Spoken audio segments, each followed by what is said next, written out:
Bonjour à tous, bienvenue dans votre magazine Entrepreneur, donc Entrepreneur qui vous fait découvrir tous les rouages de l'emploi, de formation professionnelle à la vie de l'entreprise, coup de projecteur aussi sur des métiers porteurs, l'insertion socio-professionnelle des jeunes, des opportunités d'embauche et d'emploi. Donc Entrepreneur donne également la parole à ceux qui ont déjà réussi pour booster ceux qui se cherchent. Donc aujourd'hui, notre thème du jour se porte sur comment commencer à partir de rien. Donc c'est vrai que les projets sont là, bien mûris, mais on ne dispose pas assez de connaissances ou de moyens nécessaires pour commencer un business. Donc lorsque les meilleurs entrepreneurs ont commencé, comme objectif de démarrer une nouvelle entreprise, ils ont commencé avec les moyens, d'autres oui, d'autres non. Donc, Madame Medissa Sama Padassé, manager de formation, elle dirige plusieurs entreprises dont le cabinet Yilim. Elle est conférencière internationale, mentor et facilitatrice promotrice de l'événement La Journée du Jeune et des femmes entrepreneurs au Togo. Donc elle est avec nous ce matin pour nous parler de comment réussir à partir de rien. Et puis en deuxième partie de l'émission, Coco nous parlera de sa rubrique du métier de la semaine, donc qu'on découvrira dans un instant. Bonjour madame, comment ça va? Bonjour, je vais très bien. Et Très vous? très bien. Oui, ça va. Plaisir de vous avoir ce matin avec nous. Plaisir partagé. Plaisir partagé. Ah Bonjour oui. Coco. Oui, bonjour aussi. Ça va? Ouais, ça va. Donc aujourd'hui, madame Padassé, je vous appelle Sama ou Sama Padassé? Madame Padassé, ça ira. Madame Padassé. Donc aujourd'hui, on va parler donc comment réussir à partir de rien. Vous allez nous expliquer comment donc on se lève, on y va ou voilà, on va en parler. Mais avant tout, on veut vous connaître. Donc parlez-nous un petit peu de vous, de votre parcours, s'il vous plaît. Alors, qu'est-ce que je veux dire? Je suis togolaise, je suis entrepreneur, chef d'entreprise. Et effectivement, de formation, comme vous l'avez dit tantôt, je suis manager de formation. Et juste après, j'ai fait des certifications comme le Bureau international de travail. Donc, le programme J'aime gérer mieux votre entreprise, où je suis certifiée. Et ensuite, récemment, j'ai fait une seconde expertise, une certification Bridge basée en Australie, un programme, on va dire, des Nations Unies pour accompagner les institutions et on va dire, certaines cibles comme les femmes, les médias, sur les questions de la gouvernance, des élections et de la démocratie. Donc, oui, de profil, je suis facilitatrice puisque ça fait près de 15 ans que je forme, que j'accompagne, que je modère un certain nombre de modules. Mais au-delà, je suis aussi une entrepreneure qui a commencé depuis l'université. Sinon même bien avant. Et on vend dans quoi? Alors, les premières choses, c'était en famille. On vendait les chocolats, les toffees. Voilà, c'était comme ça. On aidait notre maman qui était commerçante. Mais après, bon, disons que j'ai dû travailler pour financer mes études parce qu'à un moment, mes parents n'avaient pas la possibilité de m'accompagner. Et à l'université, j'ai vendu un peu de tout. Ça a commencé comme portefeuille. C'était au grand marché de Lomé où j'ai transporté un peu les bagages pour gagner de quoi commencer, on va dire, mes études, mon inscription à l'université. Et ensuite, j'ai remarqué qu'à l'université, il y avait pas mal d'opportunités, comme les stylos, les blancos, les petits bijoux, les colliers que j'achetais, je revendais. Ça me permet de photocopier mes documents, de payer un peu les frais qu'on peut nous demander de temps en temps. Et Bonne voilà. stratégie. Ça a marché en tout cas. Donc voilà, petit à petit, ensuite, j'ai formalisé ma première entreprise. Je l'ai très mal gérée, j'ai dû fermer en moins de 2 ans.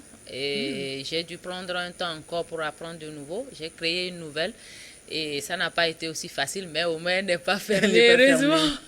Et aujourd'hui, j'ai un cabinet Yilim qui accompagne justement les entrepreneurs, les femmes et les jeunes débutants, qui permet en fait à tous ceux qui veulent se lancer donc en entreprise, dans l'entrepreneuriat, ou ceux qui sont déjà à leur début, de pouvoir apprendre on va dire, les principes fondamentaux de l'entrepreneuriat pour augmenter leurs chances donc de réussir. Non mais c'est génial, c'est génial. Puis souvent à l'école, même en vendant des petites choses comme ça, mais c'est l'entrepreneuriat. C'est justement même, c'est même les bases de Oui, l'éducation c'est ça. entrepreneuriale.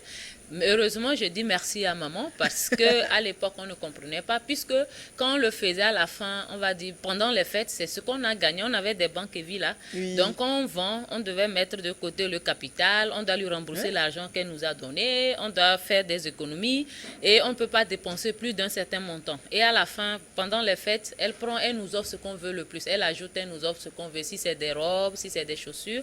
Mais à l'époque, on ne savait pas qu'on apprenait à entreprendre. L'école ne m'a pas appris ça. L'école m'a appris à avoir un diplôme, à avoir des diplômes et à vouloir des métiers, on va dire, prestigieux, des métiers où tu es bien habillé, tu vas t'asseoir. C'est la vie qui m'a appris qu'en fait, ma maman, elle m'a préparé pour que jamais je ne meure de faim. Et j'ai dit merci. Ah bah merci maman, hein, merci. C'est vrai qu'il faut, au jour d'aujourd'hui, il n'y a plus ça. Oui, oui.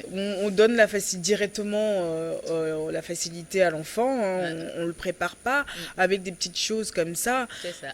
C'est quoi la tablette? Allez-y, tiens. Ils sont focalisés sur les jeux, C'est ça. alors qu'on peut même entreprendre en jouant. Absolument. Donc c'est des petites choses, c'est des petites éducations, C'est vrai. mais qui demain servent énormément. Ouais, la meilleure façon d'aimer son enfant, ce n'est pas d'acheter son affection à travers des cadeaux, des facilités, mais c'est de lui montrer à pêcher plus tard. Parce qu'aujourd'hui, nous sommes là. Ma maman, à un moment, elle était très bien. Elle était même l'une des femmes les plus influentes. Et du jour au lendemain, elle a fait faillite. Et même pour me payer mon logement, c'était difficile. Donc, c'est pour dire qu'on aime nos enfants. La meilleure chose qu'on puisse les apprendre, c'est comment ils peuvent se débrouiller tout seuls. Oui. Et ma maman m'a toujours appris que le seul métier qui est indigne, c'est le métier que tu ne peux pas faire au jour.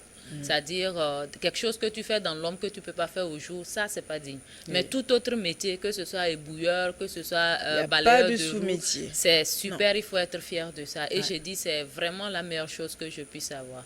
Et je rappelle qu'elle n'a pas pu faire de grandes études, donc va savoir. Ah non, mais c'est ça. C'est dans la tête et c'est dans le sang. Absolument, c'est ça. En tout cas, vous le faites si bien. Bon, vous dirigez plusieurs entreprises, hein, donc vous en avez parlé tout à l'heure, mais comment arrivez-vous à vous organiser? Alors, c'est pas facile. Déjà, j'aimerais beaucoup que ceux qui nous suivent comprennent une chose. Lorsqu'on crée son entreprise, ce n'est pas parce qu'on en a marre de son ancien patron. Parce qu'il y a plusieurs catégories de personnes. Il y a ceux-là qui ont un boulot et qui trouvent que c'est trop difficile, on n'a pas assez d'heures de repos, pas assez de congés, le salaire, ce n'est pas trop ça, on nous crie dessus et tout. Il y a la catégorie qui a cherché baver, elle ne trouve rien à faire, se dit, bon, ben, pourquoi pas. Et il y a la dernière, celle que je préfère et je conseille, c'est par passion. C'est vraiment la chose dont on a envie de faire et là, on est prêt à tous les sacrifices. Alors, pourquoi je fais cas de ça? C'est que l'entrepreneuriat, malheureusement, est mal compris chez nous. Parce qu'on pense qu'être son propre patron, c'est juste ça. Ça suffit, en fait, pour pouvoir réussir. Mais en fait, c'est le pire patron qu'il y a. Lorsque vous vous lancez, vous avez un patron qui n'a pas d'heure de repos. Vous avez un patron qui n'a pas de jour de repos, qui n'a pas de congé. C'est-à-dire qui peut même ne pas vous payer à la fin du mois. Et qui est tellement exigeant que si vous ne faites pas ce que vous avez à faire, alors là, vous allez baver. Voilà pourquoi, moi je dis toujours, pour ceux qui travaillent déjà, on va dire, le critère qui doit être déterminant pour se lancer, ce n'est pas le critère de mon patron, j'en ai marre, c'est le critère de j'ai préparé la voie, aujourd'hui, j'ai mûri mon projet, je sais que je suis prêt. Parce que pour être prêt, il y a 3 caractéristiques. Il faut être un bon technicien, savoir ce qu'il y a à faire le jour, au jour le jour. 2, il faut être un bon manager, s'inspirer de ce qui est fait. On va dire hier, voir comment mettre les choses à leur place et être un entrepreneur, c'est-à-dire penser au futur. Et c'est comme ça que ça a commencé. Et c'est là où l'organisation n'a pas été facile parce qu'au début, je ne le savais pas. Oui. Tout entrepreneur a c'est les mêmes principes. Le principe de je sais faire ceci, je ne sais pas faire cela. On ne peut pas tout savoir malheureusement. Donc être un entrepreneur, c'est composer avec ce qu'on sait faire et ce qu'on ne sait pas faire. Et c'est en cela que c'est important de s'entourer, de se faire former et de voir comment les autres y arrivent pour mieux le faire. Bah justement, est-ce que vous avez des associés? Vous êtes bien entouré? Pour l'affaire des associés, je crois que ça va être très long, mais pour faire court, oui, j'ai eu des associés. Je dis j'ai eu parce que je n'étais pas, comme je le disais, aussi préparée. Et mes associés étaient des membres de ma famille, ça ne s'est pas vraiment très très bien passé parce que au moment de prendre des décisions, moi j'étais donc l'exécutrice, c'est moi qui étais au front, c'est moi qui faisais les choses, mais au moment de décider, il fallait quand même impliquer surtout celui qui avait le plus de parts et parfois c'était très compliqué pour prendre des décisions. Et à un moment donné, il a fallu qu'on rediscute et que bon finalement je rachète les parts pour continuer à apprendre, être prête avant de pouvoir alors faire mieux. Parce que quand on veut avoir des actionnaires, il faut aller dans les règles de l'art. Il faut se faire entourer. Par exemple, un juriste d'affaires. Il est extrêmement important d'avoir un pacte d'actionnariat où tout est clair, où chacun sait ce qu'il a à faire, comment ça doit se faire, ce qui peut se faire, ce qui ne peut pas se faire. Ouais. Et c'est seulement à ce prix-là que lorsqu'on a la bonne attitude, on se comporte comme un professionnel, son entreprise a plus de chances de marcher. Voilà ce que je peux donner en gros sur le fait de s'associer avec d'autres personnes. Mais c'est une très bonne chose, c'est juste que c'est culturel. Mais il faut surtout trouver les bonnes personnes, hein. C'est pas évident. Hein. Les bonnes personnes... Parce que souvent on dit que la famille ça ne va pas non plus, mais les associés, parfois aussi c'est un peu compliqué. Les bonnes personnes, est-ce qu'il y a de mauvaises personnes? Je crois juste qu'il y a des personnes qui sont professionnelles, qui ont su faire la part des choses entre ce qui est purement professionnel, ça n'a rien de personnel, et ce qu'il est. Mais généralement, dans notre culture, vous allez voir qu'on met tout dans le même panier. Oui. Vous embauchez quelqu'un, la personne, par exemple, détourne de l'argent, vous n'êtes même pas capable de le traduire en justice. Parce qu'en famille, c'est un problème. Dans le village, c'est un problème. Oui. Alors que ça n'a rien à voir. C'est vraiment du travail et il faut respecter les règles. Donc, c'est vraiment cette culture-là qu'on doit inculquer. Et pour pouvoir y arriver, pour l'instant, il faut aller vers des pactes d'actionnariat. Il faut aller vers des thèmes. Même si vous n'avez pas les moyens de vous trouver un juriste d'affaires, prenez votre stylo, prenez un bout de papier, écrivez, que chacun écrive ce que l'autre va faire.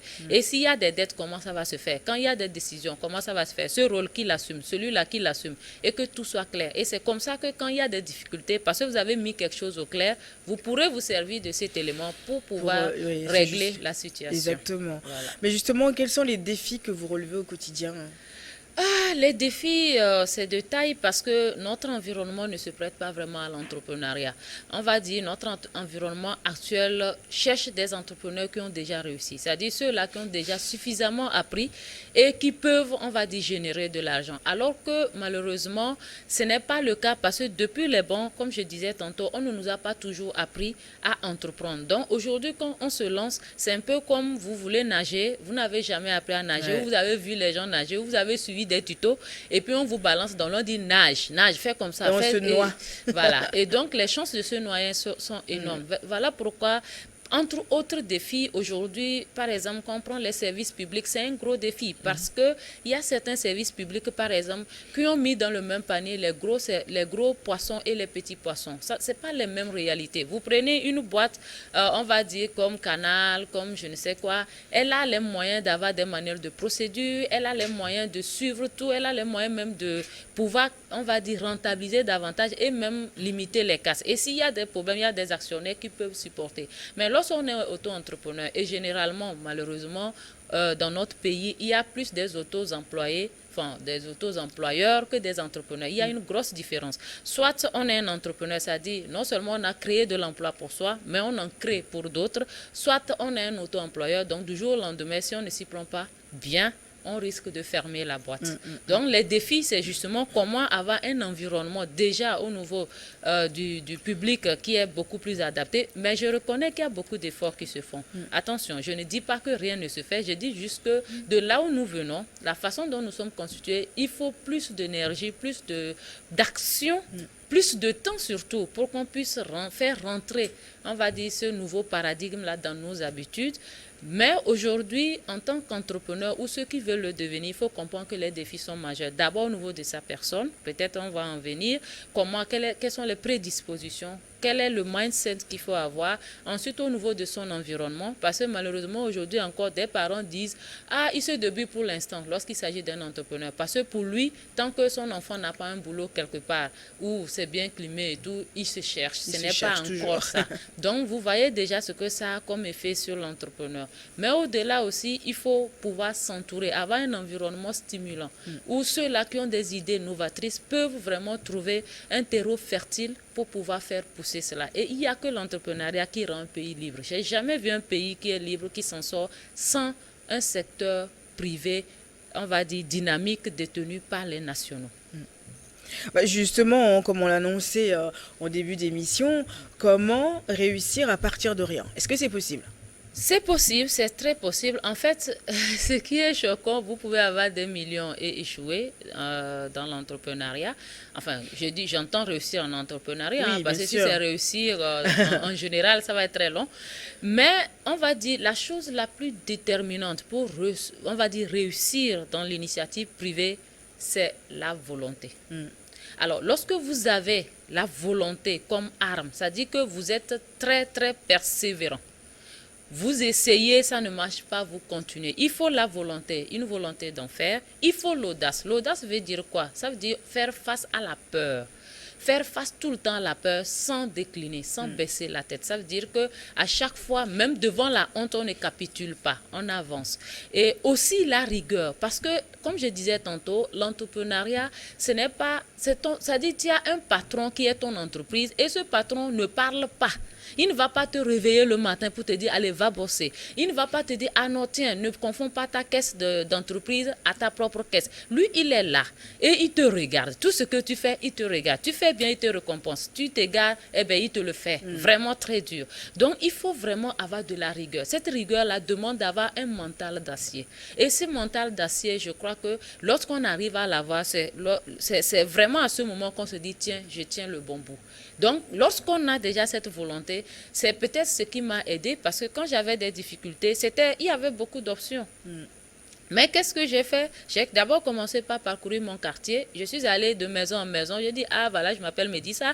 Je sais faire les inventaires. Je peux laver vos enfants. Je peux laver vos toilettes. Je vais laver vos habits. Si vous avez besoin de moi, appelez-moi. Je suis dans cette maison. Je veux payer mes études. Aidez-moi. J'ai commencé comme ça. Et finalement, donc j'ai fait, on va dire, je suis allée au-delà de la honte parce que c'était pas aussi évident que ça. Et ça a commencé. Et ensuite, ça n'allait pas parce que c'est pas tous les jours ça tombe. Il fallait que j'aille aider. À l'époque, les portefeuilles, ceux qui transportent les choses, c'était pas beaucoup. Donc, l'affaire était juteuse, si je peux le dire comme ça. Et en une journée, tu peux avoir 2000 francs. 2000 francs, c'était pas évident d'avoir 2000 francs dans les années, 2010, 2011 et tout. C'était pas évident. Et donc, c'est extrêmement important de pouvoir avoir cette volonté, cette force, cette audace-là de dire voilà ce que je veux. Et cette volonté, elle n'est là que si on a une vision. Parce que dans la vie, tout être humain veut se sentir épanoui, veut se sentir utile. Si tu n'as pas une vision qui te permet de te lever tous les jours, moi je ne me voyais pas portefeuille à vie, je ne me voyais pas en train de laver les habits des gens à vie, mais je voyais une grande dame dans une grosse bagnole, une personne qui impactait des milliers de vies, une personne qui serait respectée, qui a de gros diplômes, qui peut apporter des choses, et c'est ça qui me motivait tous les jours. Et donc cette volonté demande d'avoir une vision qui te donne suffisamment le courage, la force de te lever. Une fois que tu as ça, tu vas frapper toutes les portes. Même quand on refuse d'ouvrir, tu la fracasses et tu rentres. Et à partir de ce moment, il n'y a aucun projet que tu ne puisses, on va dire, réaliser. Absolument. Bah, écoutez, on va marquer un temps de pause. On revient juste après le journal. Restez avec nous.